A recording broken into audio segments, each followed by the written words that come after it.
খসড়া তালিকায় আপনার নাম আসেনি, এবার কি করবেন? যদি আপনাকে শুনানিতে না ডাকা হয় তখন কি হবে? আপনার নাম খসড়া তালিকায় আছে মানেই কি চূড়ান্ত তালিকাতে থাকবেই? খসড়া ভোটার তালিকায় নাম থাকলেই নিশ্চিন্ত হওয়া যাবে না? না ঘাবড়ে পুরো প্রতিবেদনটি দেখুন, একাধিক গুরুত্বপূর্ণ বিষয় জানতে পারবেন। ভিডিওটি স্কিপ না করে শেষ পর্যন্ত দেখতে হবে।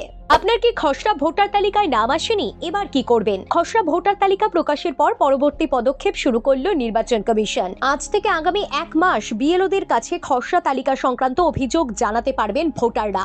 এরপর যাদের শুনানির জন্য ডাকা হবে তাদের বাড়ি গিয়ে সেই সংক্রান্ত নোটিশ পৌঁছে দেবেন বুথ লেভেল আধিকারিক। 7 ফেব্রুয়ারি পর্যন্ত খসড়া ভোটার তালিকা সংক্রান্ত অভাব অভিযোগ, শুনানি এবং ভেরিফিকেশন প্রক্রিয়া চলবে বলে জানিয়েছে কমিশন। রাজ্যে এসআইআর এর এনুমারেশন পর্ব মিটে যাওয়ার পর মঙ্গলবার পশ্চিমবঙ্গের খসড়া ভোটার তালিকা প্রকাশ করেছে নির্বাচন কমিশন। আপাতত সেই তালিকায় রয়েছে 7,08,16,631 জনের নাম। এখন প্রশ্ন হলো, খসড়া তালিকায় আপনার নাম থাকা মানেই কি চূড়ান্ত তালিকাতেও আপনার নাম থাকবে? এ বিষয়ে নির্বাচন কমিশন স্পষ্ট জানিয়েছে, এখন প্রায় 2 মাস ধরে চলবে চুলচেরা বিশ্লেষণ, তারপরেই তৈরি হবে চূড়ান্ত তালিকা। মঙ্গলবার থেকে শুরু হচ্ছে আপত্তি বা অভিযোগ জানানোর প্রক্রিয়া, যা চলবে 15 জানুয়ারি পর্যন্ত। অভিযোগ বা আপত্তি জানানোর সময় আগামী 1 মাস ধরে চলবে। ভোটার তালিকা সংক্রান্ত অভিযোগের কাজ শুরুর জন্য জেলায় জেলায় স্কুলের রুম চেয়ে কমিশনের তরফে পাঠানো হয়েছে চিঠি। 15 জানুয়ারি পর্যন্ত জমা পড়া যাবতীয় অভিযোগ খতিয়ে দেখে পদক্ষেপ নেবে নির্বাচন কমিশন। এরপর ইআরও মনে করলে সংশ্লিষ্ট ভোটারকে ডাকা হবে শুনানিতে।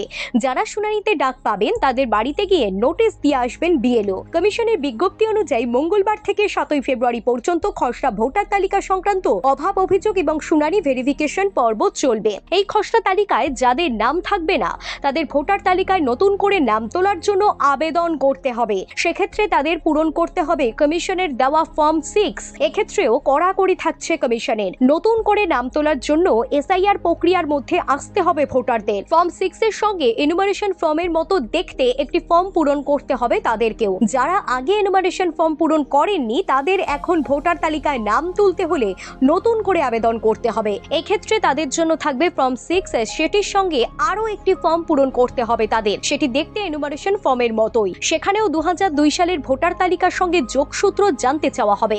গত 27 অক্টোবর রাজ্যে এসআইআর এর দিনক্ষণ ঘোষণা করেছিল কমিশন। সেদিন পর্যন্ত রাজ্যে মোট ভোটার ছিলেন 7,66,37,529 জন। কমিশন সূত্রের দাবি, এনুমারেশন ফর্মে শুধুমাত্র সই থাকলেই খসড়া তালিকায় নাম তুলে দেওয়া হয়েছে। ওই সূত্র জানাচ্ছে, মঙ্গলবার তালিকা প্রকাশিত হওয়ার পর সেখানে নাম রয়েছে 7,08,16,631 জনের। তবে এদের সকলেই রাজ্যের বৈধ ভোটার কিনা তা নিয়ে নিশ্চিত এখনো নয় কমিশন। কাদের শুনানিতে ডাকা হবে তা স্থির করার জন্য নির্দিষ্ট মাপকাঠি রয়েছে কমিশনের।